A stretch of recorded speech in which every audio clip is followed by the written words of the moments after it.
Hear this reading from the Gospel according to Luke chapter 10, verses 38 through 42. Now, as they went on their way, he entered a certain village where a woman named Martha welcomed him. She had a sister named Mary, who sat at Jesus' feet and listened to what he was saying.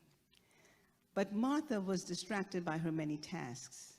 So she came to him and asked, "Lord, do you not care that my sister has left me to do all the work by myself? Tell her then to help me." But the Lord answered her, "Martha, Martha, you are worried and distracted by many things, but few things are needed, indeed only one. Mary has chosen the better part, which will not be taken away from her."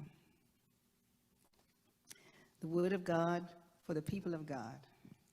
Thanks be to God.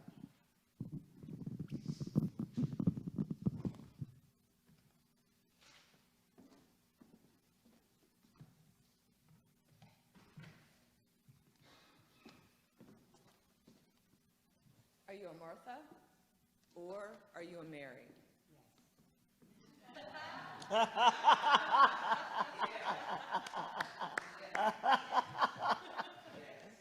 Yet another binary to consider. Which? Either or. Last week, after getting off of my exercise bike, I watch home renovation shows in the morning while I bike. I said to my husband, Alan, you know what? I think I have just figured out this whole Martha-Mary thing. If Martha did a little reno on her home, let's say make it a little open concept, then she would be able to make dinner and listen to what was going on with Jesus and Mary. Maybe there's some equity in her home, and so she could call in Dave and Jenny Mars or Egypt Sherrod and Mike Jackson, and she could make that fixer-up fabulous. In a number of commentaries and studies that I studied in preparation for today, much was made of the differences between service in the common life, making meals, for example, and service to the Word, sitting and studying. In my Methodist tradition, it could be seen as the difference between being a deacon or being an elder. Which one is it? One or the other? Which one are you called to? I'm left wanting more after reading and rereading this passage. I actually have a lot of questions about it. I think it's pretty clear that both women are devoted to Jesus. The passage in Luke comes directly on the heels of the Good Samaritan story, a story that is clearly about service. The hero in that narrative is the man who helped the enemy by doing tangible acts of hospitality. The hero in our passage today is Mary, a woman. Justo Gonzalez writes that Mary sat at the Lord's feet and listened to what he was saying, which is not said of anyone else in the New Testament, including the 12. That's hero status. And yet, we are left not having an idea about what Mary was thinking.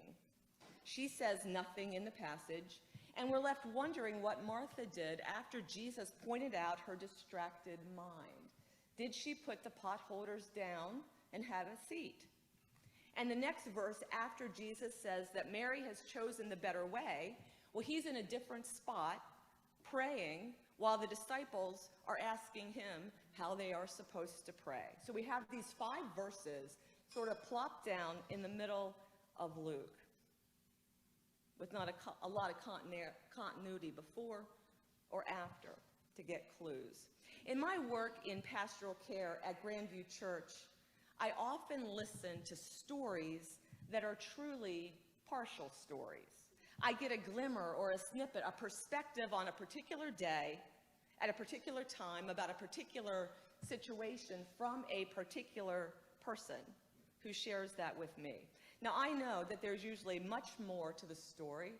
There are many layers, there are many nuances, and yet we can easily fall into the trap of the binary. One person is right, and the other person is wrong. But life is so much more complicated than yes, no, right, wrong, Mary, Martha. I was recently called to the home of a person who would die within a few hours. This was in the home of a friend of a parishioner, a person I didn't know. I had gone to see them once in the hospital and had not met that person's spouse because they had stepped out of the room for a moment. But now the person was at home near death, and I was asked to come and pray with them and for their family. And this was very reminiscent of my CPE days of walking into a room cold and being surrounded by people I didn't really know. And so I did what I did then. I walked right up to the bed and I started talking to them and telling them how wonderful it was that they were surrounded by so many people who loved them. And as the family gathered around the bed with me, I asked them to tell me about this person since I did not know anything really about the person. And so siblings and children and grandchildren shared wonderful stories through their tears, and I heard a tender narrative of a larger-than-life person. And had it seemed appropriate, I would have asked about the ways in which this person had let them down or had not been quite so perfect. Sometimes that's very appropriate in the situation. This time it wasn't, in that particular time and space. But I knew that as much as I would have enjoyed being around this person in another time and space, there was much more. There was so much more to this person's story than the perfect grandpa memories that were shared with me in that particular moment.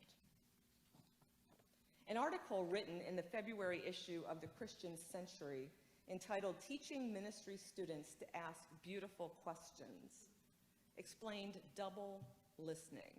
Double listening involves asking questions such as, what did you do in the situation that you're describing? How did you feel about what was happening? How have any of your ideas or beliefs or values been challenged through this particular situation? Inviting a person to say more about their response to a situation, their actions or their emotions or their convictions can help them expand their story in significant ways. Double listening differs from traditional forms of pastoral and spiritual care conversations. Active listening, the usual starting point in ministries of care, involves offering a sense of presence to the person as they share their story, noticing when emotions are being expressed, and sometimes reflecting back or reiterating aspects of the story that they've described so that the care seeker knows that they're being heard and that they're being understood. So while active listening is an important way to begin a pastoral or spiritual conversation, double listening adds a conscious effort to hear not only the circumstances and the pain and the struggle in the person's story, but also additional unspoken dimensions that involve someone's values and strengths. Another parishioner recently came to me with an ethical dilemma. She needed to make a yes-no, stay-quit kind of decision. She's a social worker who is an adjunct professor at a very conservative, well-known university. She teaches ethics in social work through an asynchronous curriculum. The undergraduate program there is accredited by the National Association of Social Work, which has a code of ethics that the LTS community would uphold and value and celebrate. The university, on the other hand, had recently sent an email to the faculty and staff doubling down on their theology of non-affirmation of LGBTQ individuals, reiterating that marriage is between a man and a woman and that gender is defined by what is on the birth certificate, never to be changed. Stunning binaries. This woman is teaching ethics in social work at a university that does not even closely support the standards set by their department's accrediting body. Now, as an aside, many letters need to be written to the National Association of Social Work, but that's for a different day. She is teaching and mentoring and training students to care for all people, regardless of gender and sexuality, age, race, etc. She is changing attitudes and actions through study. She's changing those with her students to be more kind, to be more loving, to be healthier. This is worthy and holy work, and she is absolutely defying her employer. It's an ethical problem for her to flat out defy and reject the institution that pays her salary. If she quits, she knows that no one, except maybe the students, and quite frankly, the students are the most important people in this scenario, but nothing is going to change. Nothing is going to change at an institutional level. She's an adjunct that teaches remotely, and she needs the job. It's financially imperative that she have this job. This asynchronous position with steady income and guaranteed classes each semester, which is often not the case with adjuncts, helps her family live. This woman's values and strengths are evident in the care she has for her students, her family, her profession, her relationship with her church, and most importantly, her relationship with God. So no matter what her decision is, stay or go, she needs to make it, and she will make it with the highest moral code, which is love. After an hour of listening and asking what I hope were beautiful questions, she left feeling much lighter. She looked brighter and lighter and less burdened. She walked in, slumped over, wondering how she could keep this dirty money. And she walked out, having heard and chewed on the ideas, exploring her strengths, exploring her values. She left wondering if she could, in fact, help redeem that dirty money by teaching unconditional regard. By doing that, maybe that money could be washed clean, or at least washed cleaner. Now, that's a good Lent story. I think that's a good Easter story. And it's a good story, I think, to shred binary thinking. Now, if beautiful questions were asked of Mary and Martha and Jesus, I wonder what we might learn. Jesus says that Mary took the better way. Well, what does Mary think about that? If I were in Mary's shoes, I might be wrecked. The second half of Luke is all about Jesus' journey to Jerusalem and crucifixion. And so this man I love, who is like family, who is in my own very sister's home, this Jesus is going to die. What am I to do with that? We know that Mary listens. And maybe there's nothing she can do. Maybe she doesn't feel like this is the better way. And maybe Martha has a great big case of FOMO, fear of missing out.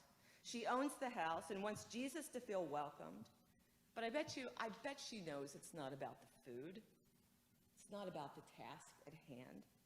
Maybe she too realizes that Jesus is on his way to death and somehow knows that food is not going to fix that.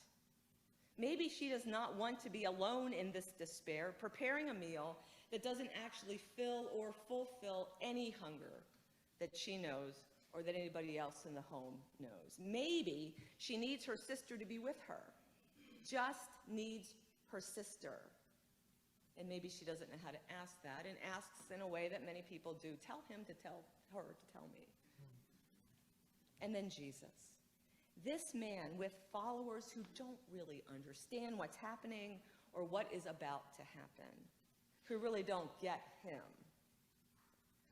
When Jesus told Martha to stop worrying and stop being distracted, I wonder if what Jesus wanted most was to be with her, to be with those he loved, to be in the company of those who loved him.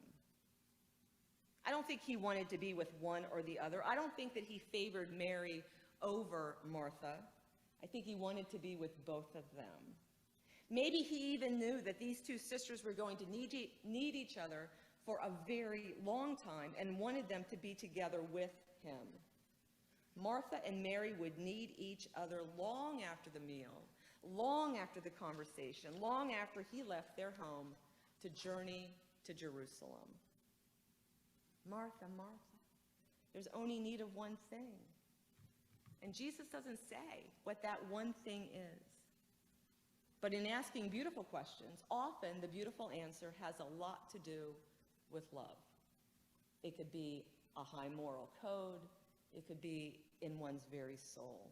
And love is never, it is not a which one, this or that, either or. Love is never a binary. Love is our all in all.